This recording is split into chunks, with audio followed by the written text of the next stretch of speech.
Okay, I'm going to show you how I have my airshock system set up. When I was doing this, I was looking for a YouTube video, couldn't find one. Finally figured it out. I figured I'd make a video to kind of explain how this goes, maybe help someone out. I know there's different ways of doing this, different ways of setting it up. This is how I have it set up. I'll start here with the compressor.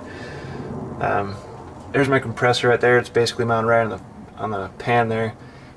From the compressor, you got your air line. Comes right out here. Wasn't long enough to go to the air tank, so I have a 3/8 to 1/4 inch reducer going to my 1/4 inch line, which comes down to a little T right there, and then into the tank. In between that is the pressure switch. Now, the pressure switch is important because it's going to tell the compressor when to turn it on and off. There's different types of pressure switches. There's adjustable ones. This one's particular one goes from 145 psi to 175 psi. What that means is that at 145 psi, the compressor is going to switch on, and then when the system fills up to 175 psi, compressor is going to switch off. Okay, we'll go over the electrical later. Here's my tank. Comes out of the tank through the 1/4 inch line all the way along here to my set of valves. I have an intake valve and an exhaust valve. Ideally, you'd want a set of valves, a pair of valves for each shock. Here's my shock, my passenger side, driver's side shock. That way you can operate the shocks independently, raise the right or left side up. Also, if I was to make a left-hand turn, the weight is going to shift to the right side, compressing this shock, shifting air in the system over to this shock, inflating this shock, kind of counteracting, and then pushing the vehicle in the direction you would not want it to go in if you were making a right-hand turn, possibly causing it to flip. I assume that if you're going for like a raised look, then that'd be a concern. So there'd be more displacement of air from side to side when the shocks are inflated more. But for me, I'm just going to be driving this with it dropped on the ground, so not going to be a lot of air to move around, so it shouldn't be an issue. So from the valve here, intake valve, once I hit the switch, this valve opens up, air comes here, splits, goes to my driver's side shock, or passenger side shock, and driver's side shock. They inflate, vehicle lifts up. Then when I hit the toggle switch down, operates this valve, air comes back from these lines through here and through my exhaust valve. This is a little regulator, cheap regulator. You can buy expensive ones. This one works fine. And then we have a exhaust muffler to kind of muffle the sound a little bit. It can be kind of loud.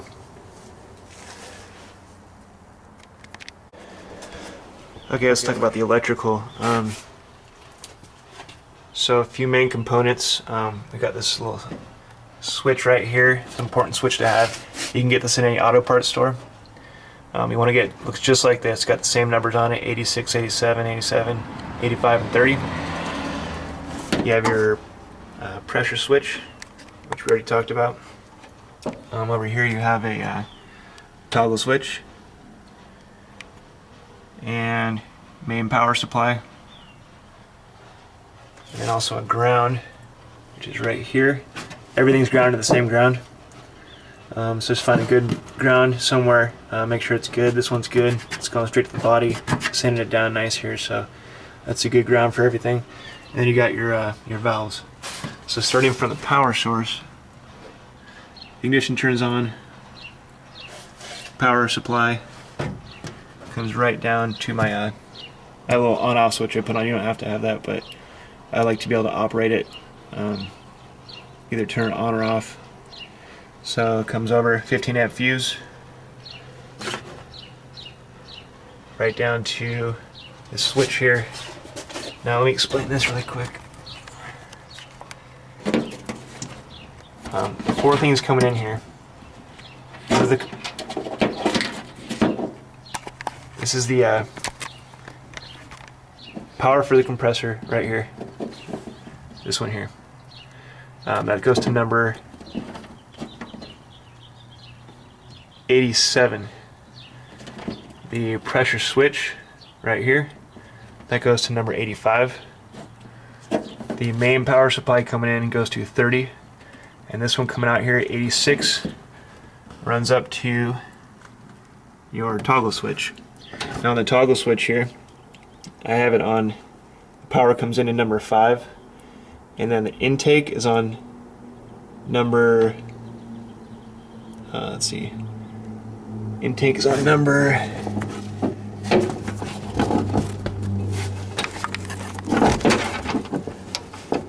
intake valve is on number 6, and I'm sorry, exhaust is on number 6, and intake is on number 4. So those are the 3 settings I have there. So those just run right down through here, right out through here, over to my 2 different valves, my intake and exhaust valve. Now, like I said, the pressure switch line, that just comes right through here and goes right to the pressure switch. And here's the ground for the pressure switch. That goes there. My 2 grounds for my valves, these here, combined them, a wire nut goes to that ground. And then I have my actual compressor ground, and again it goes to the same ground. Everything's grounded on the same thing, and it works fine. So here's my toggle switch. I don't have the power on right now. And then right underneath here, if you can see it, I got just an on-off switch. Power on and off to the whole system. So when I turn my key on, my accessory position, I have power, and then I can flip my switch. It's actually, the system's charged, so it's not, the compressor is not turning on right now.